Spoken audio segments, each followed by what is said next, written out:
I used to like really dislike February. Like if you think about it, it's kind of a weird month. It's in between stuff. Nothing really exciting happens. It's like you're waiting for spring to come, but it's still winter, at least where I am. It's like the only one with 20 something days. Even when it has an extra day, it can't even get up to 3 something. What is that all about? Okay, so maybe I still think February is kind of weird, but we're on better terms now. Hey there, welcome to another Math Monday. It was a leap day a couple days ago. I don't know if you guys knew that. What's a leap day? Well, February 29th, when we have an extra day in the year. So as a math and science teacher, I get the question a lot, why do we even have leap years? What would happen if we didn't have them? I'm gonna answer that for you today. Okay, leap years, what is their deal? Why do we have them? So we know that 1 year is the time it takes the Earth to travel around the sun exactly once, right?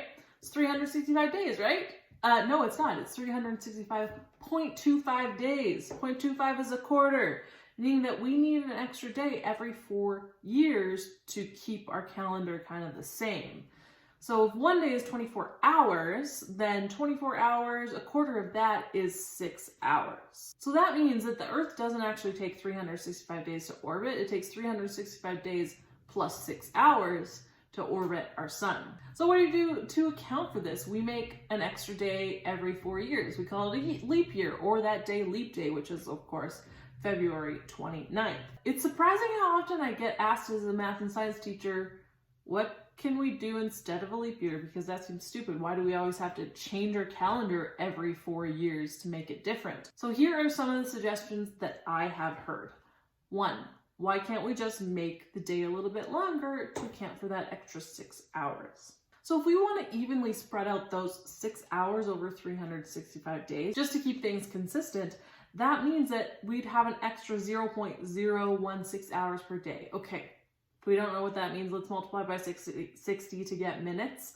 That would give us 0.98 extra minutes per day, or again, multiply by 60, and that gives us 59.2 seconds per day that we'd be adding on to every day. So that doesn't seem that different, right? Adding on roughly a minute every day, is that gonna change things too much? Well, actually it is, because there's a big problem here. The length of a day isn't just an arbitrary number we found out. I mean, 24 is arbitrary because we just figured out the time for 1 second and blah, blah, blah. But the reason 1 day is 1 day has a very clear explanation, and that's because it's how long Earth takes to spin around its axis.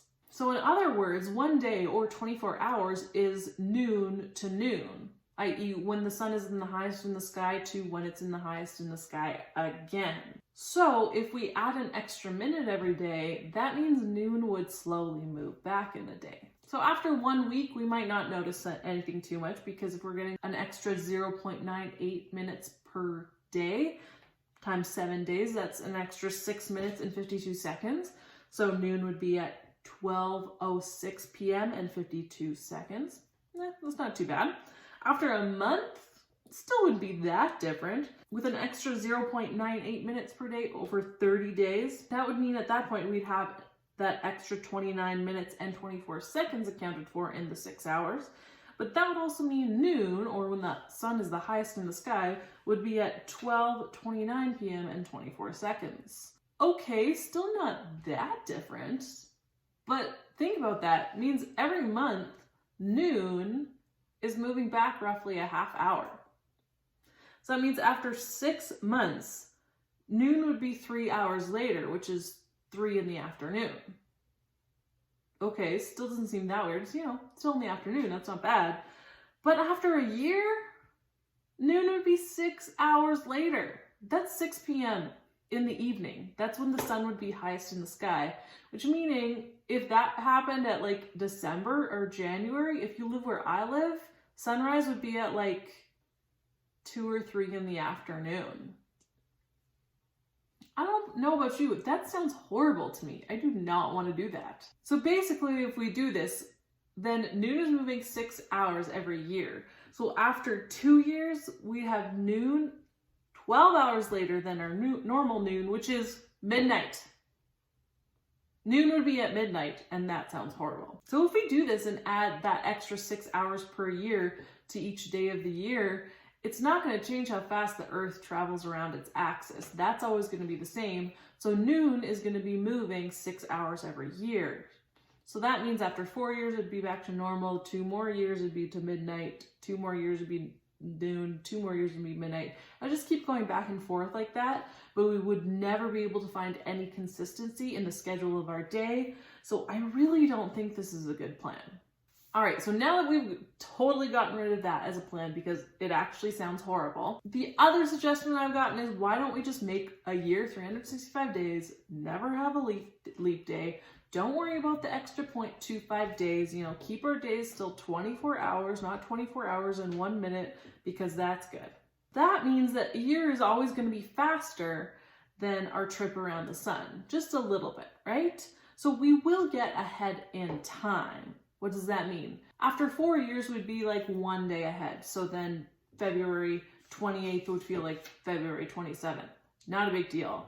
After 8 years, we'd be 2 years ahead. So that means February 28th would feel like February 26th. Again, not a really big deal. So this would definitely not make as much of a difference to us whatsoever. So say you even live to be 100 years old, which I mean, the average lifespan is getting longer. So I don't think this is so crazy to think. So if you live to be 100 and every 4 years was when you were supposed to have a leap day, but you didn't, so you got ahead, that means you are 20 days ahead from the start of your life. So this isn't really a big deal. 20 days ahead, that's not a big deal at all. That just means, think about your summer solstice, your longest day of the year, which is usually about June 21st, would just be on June 1st.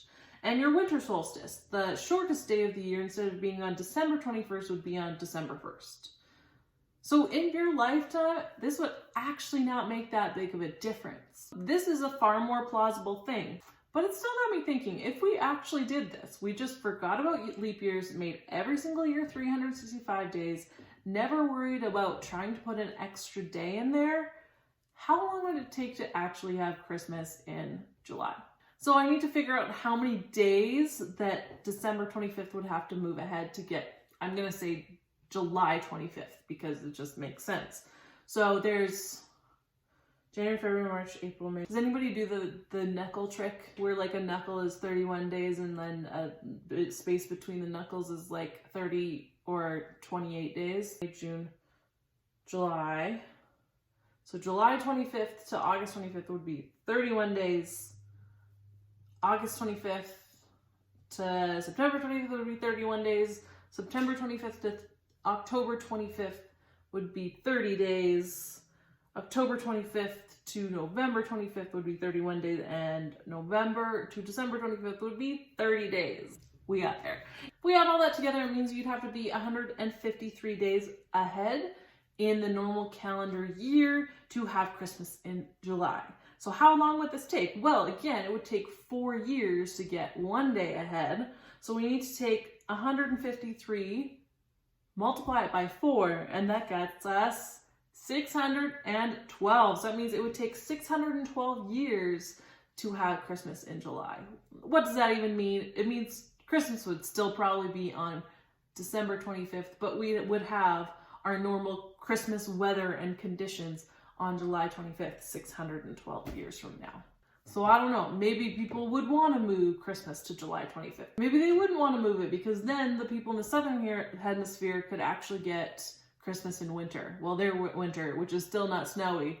So would it really make a difference? I don't know. I think this is definitely more plausible, but my reaction is still always, is it really that difficult to have an extra day every 4 years? To me personally, it doesn't seem like it, so I'm good with just keeping the leap year system. I think our current calendar system is actually quite mathematically beautiful and works out nicely. So I'm just an advocate for keeping it the way it is, but if you want to get rid of leap days, well, it's really not going to have that many catastrophic effects on you during your lifetime. So what do you guys think? Do you like the leap year system? Do you like having consistency in your calendar year? Or would you like to see it slowly move forward as you went throughout your life? Let me know. I hope you guys enjoyed this video. Thanks so much for watching. I hope you guys are having an awesome Monday and will have an awesome rest of your week. And I'm going to talk to you later. Bye.